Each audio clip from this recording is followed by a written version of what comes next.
তো ইনশাআল্লাহ এরপর যা প্রশ্ন করবেন শামীম, আপনি প্রশ্ন করুন।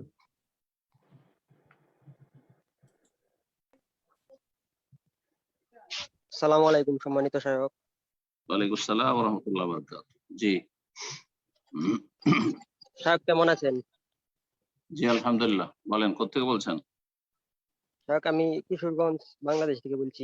মাশাআল্লাহ, বলেন।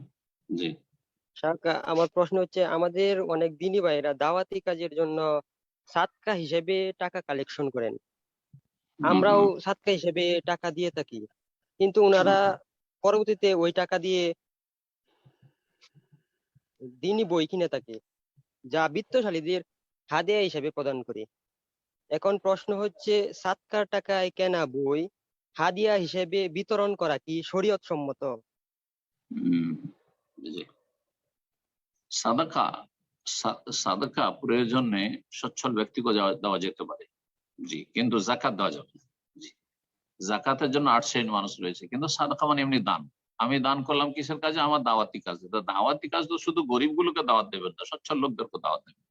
সচ্ছল লোক, কিন্তু সচ্ছল হলে কি হবে? ওই ১ পয়সা খরচ করে ইসলামিক বই পুস্তক কিনবে না, বরং ইসলামী বই পুস্তক রাখাটা নিজের বাড়িতে তার জন্য আশঙ্কাজনক মনে করে যে আরে আমাকে তো মৌলবাদী বলবে লোকেরা, কারণ ওর বন্ধু মহল সব বেদিন আছে, সব নাস্তিক আছে, ফাসিক ফাজের আছে, ওরা আসবে আরে তোমরাও মৌলবাদী নাকি, তোমাদের বাড়িতে আবার ইসলামী বই পুস্তক কিসে? হ্যাঁ, এইসব শুনে থাকি, এসব অনেকের বাড়িতে হচ্ছে। না না না, বাড়িতে ইসলামী বই পুস্তক রাখা যাবে না। ছেলে হেদায়েত হয়েছে, ছেলে বাড়িতে বই নিয়ে গেছে, বাপ রাখতে দেবে না কেন? তুই তো জঙ্গি হয়ে যাবি। ইসলামী বই পুস্তক রাখলে শুধু মৌলবাদী না, জঙ্গি তকমা লাগায় এসব ফাসিক ফাজের বেদিন গুলো। সুতরাং দেখা যাবে যে যদি সাদকা আমরা দাওয়াতের কাজে না দিই, তাহলে দাওয়াতের ফান্ড কোথেকে আসবে? সুতরাং হ্যাঁ, সাদকার টাকা দিয়ে দাওয়াতি কাজে সচ্ছলদের বই হাদিয়া প্রয়োজনে দেওয়া যায়। হ্যাঁ, তবে যারা কেনার মতো কিনতে পারবে তাকে হাদিয়া দেবেন। হাদিয়া দেবেন এমন ব্যক্তিকে, যেই ব্যক্তি ইসলামিক বইয়ের জন্য ১০টা টাকা খরচ করবে না, কিন্তু দুনিয়ার জন্য হয়তো অনেক কিছুই করছে, তাকে দেবেন আপনি সাদকার ফান্ড থেকে বই কিনে তাকে হাদিয়া দেন। হতে পারে সেই বই ইসলামিক বই পড়ে, অথবা ইসলামিক ম্যাটেরিয়াল, কোন একটা ম্যাটেরিয়াল তার কাছে পৌঁছে দেওয়ার মাধ্যমে সে হেদায়েত হবে। জি জাযাকাল্লাহ খাইরান। তো ইনশাআল্লাহ এ পর্যায়ে প্রশ্ন করবেন ফারজানা, আপনি প্রশ্ন করুন। আসসালামু আলাইকুম। ওয়ালাইকুম আসসালাম ওয়া রাহমাতুল্লাহি ওয়া বারাকাতুহু। আমি জি বলেন। বাংলাদেশ। জি বলেন। আমার প্রশ্ন হচ্ছে, অনেকে মানে গাছের পাতা বা শিকড় এরকম কিছু দিয়ে মানে তাবিজের মতো নিয়ে এটা শরীরে মানে রাখে, বলে শিরিক হয় না? বলে শুধু যে আরবি যে লেখাগুলা বা নাম থাকলেই শুধু শিরিক হয়, নাইলে হয় না। এই ক্ষেত্রে কিছু জানতে চাচ্ছিলাম কে যে বলেছে এটা? কে বলছে? কেউ বলেছে?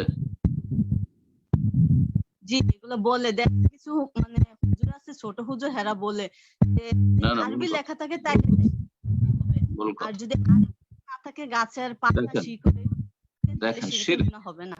শিরক, বড় শিরক আর ছোট শিরক। বড় শিরক যদি আল্লাহর সাথে কোনো কিছুতে, আল্লাহর কাজে, আল্লাহর ইবাদতে, আল্লাহর নাম গুণাবলীতে অন্যকে শরিক করা হয়, তাহলে বড় শিরক। বড় শিরকি কথা যদি ওতে লেখা থাকে সে তাবিজে, তাহলে তো বড় শিরক।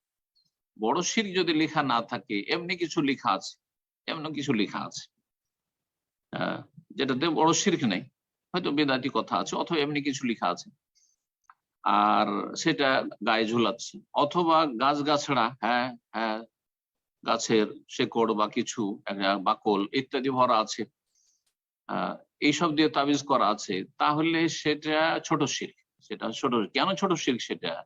কারণ ছোট শিরকের সংজ্ঞায় হচ্ছে এমন কিছুকে মাধ্যম মনে করা যেটি মাধ্যম নয়, এমন কিছুকে ওসিলা বা মাধ্যম মনে করা, সেটা শারঈ মাধ্যম অথবা পার্থিব মাধ্যম। পার্থিব ক্ষেত্রেও সেটা মাধ্যম বলে প্রমাণিত নয় সায়েন্টিফিক ভাবে, আর শরীয়তরা কোরআন সুন্নাহর আলোকে সেটা মাধ্যম নয়। জি, তো সেটা হচ্ছে শিরক। যেমন টোটকা, যতগুলি টোটকা আছে, হাত থেকে থালা পড়ে গেলে, থালা বাসন যদি হাত থেকে পড়ে যায়, তাহলে কি মেহমান আসবে? এটা ছোট শিরক আসগার, ছোট শিরক। কেন? কারণ হাত থেকে থালা বাসন পড়ে যাওয়াটা মেহমান আসার মাধ্যম নয়। না সায়েন্টিফিক দিক থেকে, না শরীয়তের কোনো দলিলের ভিত্তিতে। সুতরাং এটি ছোট শিরক। এই সংজ্ঞাটি মনে রাখবেন। ছোট শিরকের সংজ্ঞা হচ্ছে যেটা মাধ্যম নয় সেটাকে মাধ্যম মনে করা। না চিকিৎসাবিদ্যা মাধ্যম বলছে যে গাছগাছড়া গায়ে ঝুলিয়ে রাখলে, হাতে কোমরে ঝুলিয়ে থাকলে রোগ ভালো হবে, এটাও বলছে না, সায়েন্সও বলছে না। আর কোরআন সুন্নাহর ওহী রয়েছে, তাতেও কোনো জায়গায় বলা হয়নি যে গাছগাছড়া গায়ে ঝুলিয়ে রাখলে রোগ ভালো হবে। বরং হ্যাঁ, সায়েন্স বলছে যে গাছগাছড়া যদি কেউ খায়, সেটা খায়, চিবিয়ে খায়, গিলে খায়, অথবা সেটাকে গুলে খায়, তাহলে সেটাতে একটা শরীরের প্রতিক্রিয়া হতে পারে, তাহলে এটা মাধ্যম হতে পারে। কিন্তু গাছগাছড়া এখানে ঝুলিয়ে রাখলো, একটা কাগজে কিছু লিখে এখানে ঝুলিয়ে রাখলো, কোমরে ঝুলিয়ে রাখলো, এর কিসের তাসির আছে? না শারআন সেটি মাধ্যম, না শরীয়তের আলোকে মাধ্যম, না বাস্তবে পার্থিব ক্ষেত্রে সেটা মাধ্যম বলে প্রমাণিত। সুতরাং এগুলি ছোট শিরক। সুতরাং গাছগাছড়া দিয়ে যা ডাল, শেকড় ইত্যাদি দিয়ে আপনার তাবিজ করা, সেটাও শিরক। কিন্তু যেমনটা বললাম যে এই জন্য আমরা বলে থাকি যে তাবিজ করা হয় ছোট শিরক না হয় বড় শিরক, ছোট শিরক না হয় বড় শিরক। ومن أحسن قولا ممن دعا إلى الله وعمل صالحا وقال إنني من المسلمين